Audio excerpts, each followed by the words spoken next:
Magandang gabi, Philippine Air Force. Narito ang magiging lagay at taya ng panahon ngayong gabi ng Sabado at sa mga susunod na araw.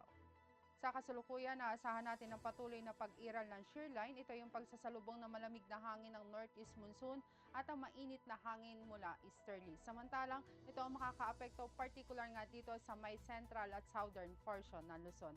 Ang northeast monsoon, naasahan din natin patuloy ang pag-iral kung saan ito naman ang makakaapekto sa ibang nalalabing bahagi ng Luzon. Ang easterly, mainit na hangin nagbumula sa dagat Pasipiko ang aasahan naman nating weather system na iiral at makakaapekto particular naman yan dito sa Visayas at maging sa malaking bahagi ng Mindanao.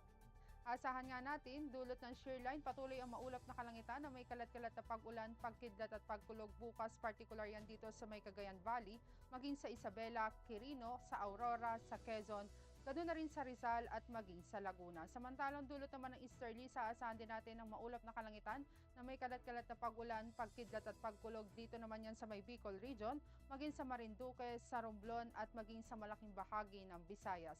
Dito naman sa Metro Manila, maging sa Calabarzon, maging dito sa Cordillera Administrative Region, ibang nalalabing bahagi ng Cagayan Valley at maging dito sa Bulacan at Nueva Ecija, asahan naman natin dulot ng northeast monsoon na asahan ng patuloy na maulap na kalangitan na may mahihinang pag-ulan.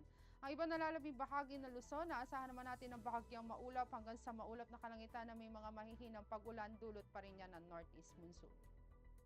Aasahan din bukas, dulot ng easterly sa maulap na kalangitan na may kalat-kalat na pag-ulan, pagkidlat at pagkulog particular dito sa may Dinagat Island, maging sa Surigao del Norte. Ang iba nalalabing bahagi naman ng Mindanao, aasahan ng bahagyang maulap hanggang sa maulap na kalangitan, ngunit may mga posibilidad din yan ng mga pulupulong pag-ulan na kuminsan ay may pagkidlat at pagkulog lalo na sa dakong hapon o gabi.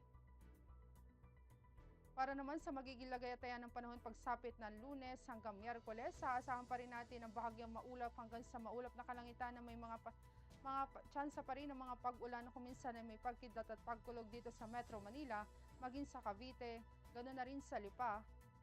Aasahan din sa Angeles, sa Puerto Princesa at sa Kalayaan Island. At maging dito sa Mactan, maging sa Zamboanga at sa Davao ang generally fair weather sa mga susunod na araw.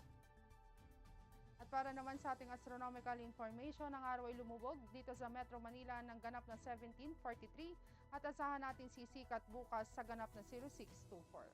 Para naman sa ating moon illumination, meron tayong 51% decreasing.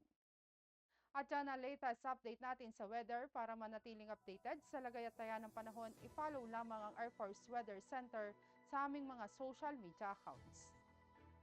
At sa ngalan ng aming commanding officer na si Colonel Alvin Jan Cugador, Philippine Air Force General Staff Corps, I'm Staff Sergeant Jessa C. Cuenca, Weather Broadcaster ng Air Force Weather Center. Muli magandang gabi, Philippine Air Force.